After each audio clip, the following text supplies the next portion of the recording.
which warriors or beasts is it smart to execute? Before we get started, I'd like to send out a warning that this mass execute button is really dangerous, because if you click select all and then mass execute and you accept the transaction, every single one of your warriors that you marked, which is all of them, is gone forever. You can't get them back. There's no way you can do anything. We can't do anything. They're gone. You get 20% back of the summon fee. That's nice. But if you didn't intend to execute your level 2s, 3s, or 6 by accident, there's nothing we can do.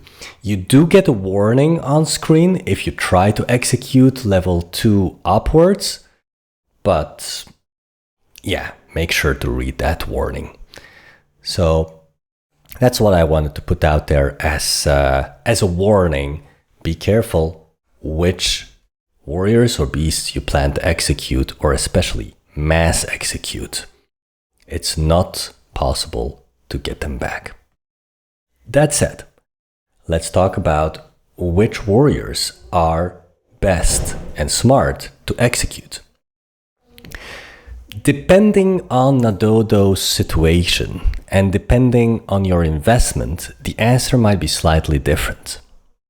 In general though, under normal circumstances, when the summoning fee is about $20, and if you are planning to hunt for monsters that are like monster 4, 5, 6 upwards, so you're planning to create not like the weakest legions of them all, then in that case, yes, it's a good idea to execute weak warriors.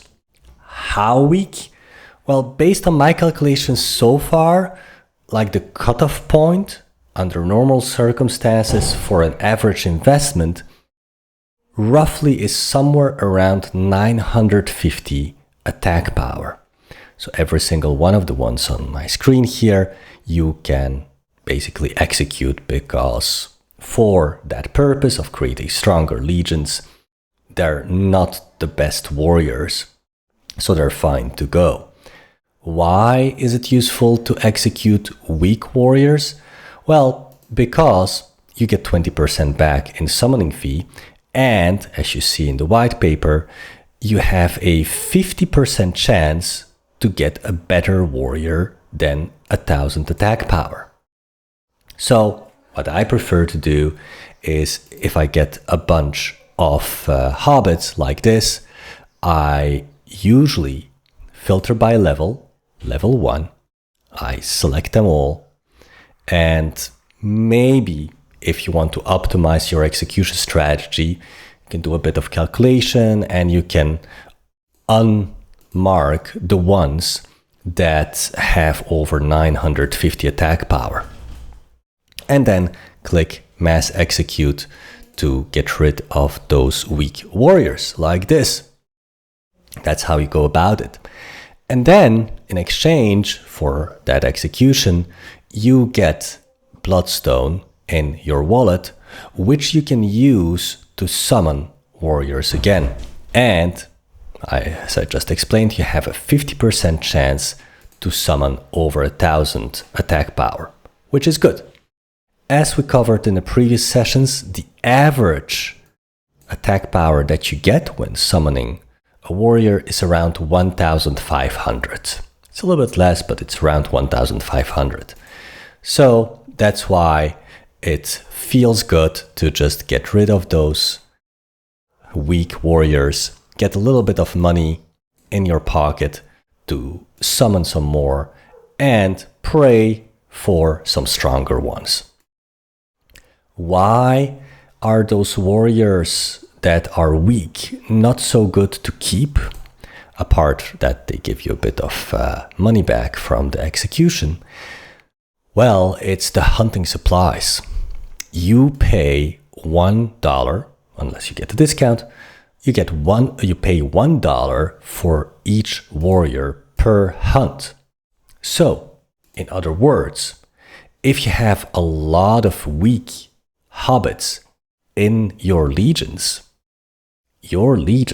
start to be expensive in the sense of hunting supplies. Because every single one of those hobbits costs you $1 per day. So that's why some people think or would say like, let me keep those hobbits because they're warriors anyway. If you're going for some stronger monsters, let's say roughly above monster number 4, then it's not so good to keep them because they will cost you more than they give you back in return on investment. So get rid of those weak warriors. If your budget is several hundreds of dollars, it's hard to tell the exact number, but if you have a budget of over $500 and you summon more than 10 warriors or 10 plus warriors, then yeah, I would get rid of those hobbits. And I mentioned 950 attack power is like the cutoff point. Well, you can filter them here also more accurately, but I'm just a little bit more lazy with it. I just select all level 1s, and even if they're just over 950 attack power, I just get rid of them. It's just quicker and easier. But if you want to have it perfect, then yeah, make that calculation. There are some exceptions.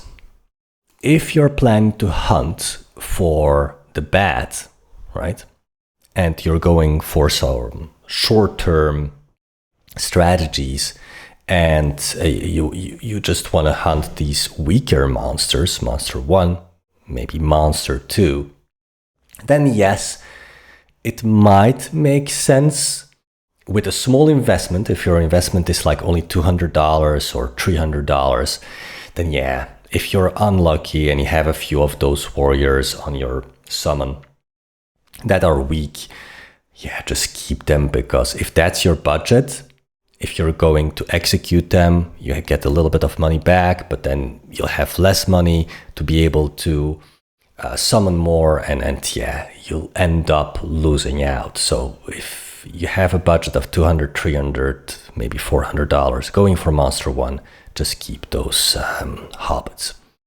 But if you're going for higher, then yeah, I suggest that you get rid of those hobbits. So that's when it comes to warriors.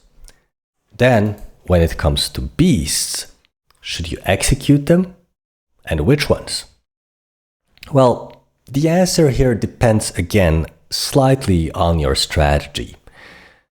Beasts are a little bit more friendlier to keep, even if they're weak, like these centaurs. Why? Because you don't pay hunting supplies for them, right?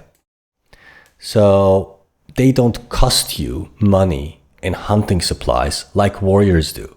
They don't clog up your legion in a useless way if they're weak. The only disadvantage is that you cannot create like really powerful and stronger legions if you have a lot of weak beasts. That's the only disadvantage. But if you are aiming for not like the highest monsters, if you're not aiming for the ice dragon or even some of the higher ones, then yeah, if you're going somewhere around the middle or something, and you haven't used and you are not planning to use so much money that you will never get to the maximum 10 beasts in a legion, then yeah, just keep those beasts, even if they're weak. They're fine. But if you have a higher budget, let's say $1,000, $2,000 plus, and you're aiming to hunt for stronger monsters around these guys here that you're seeing on the screen right now, well, you will need to get rid of those beasts that are weak, that have just one capacity, because otherwise, knowing that the 10 is the maximum capacity of beasts per legion, yeah, you'll just need stronger beasts. So you'll need to get rid of those in order to get some summoning fee back and then be able to summon some more stronger beasts. The average capacity of a beast, as I mentioned also in some of the previous sessions, is just under 2. So if you're getting a beast 1, then yeah, that's weaker than average. And a similar rule, if you're going for the higher monsters, I would suggest to apply. If you're going for some higher, stronger monsters, just go here, filter level 1, select all, and then mass execute those weak beasts, because it will be better for you and easier to get to stronger monsters if you're getting rid of those. So that's my recommendation when it comes to executing warriors and executing beasts. To summarize, if you want a very simple quick summary, for the warriors, level 1, execute them all. Beasts, level 1, mass execute them all. That's the best, easiest, quickest, simple strategy if you have an investment of starting at 500,000, 2,000 upwards dollars, and you're aiming to hunt for stronger monsters. That's the way to go. If you're going for the weaker monsters, yeah, just keep those warriors and beasts that you summoned, because otherwise you'll get only 20% back of the summoning fee. And if you have a low budget, it's better just to use what you get. All right, that's that. Good luck with it.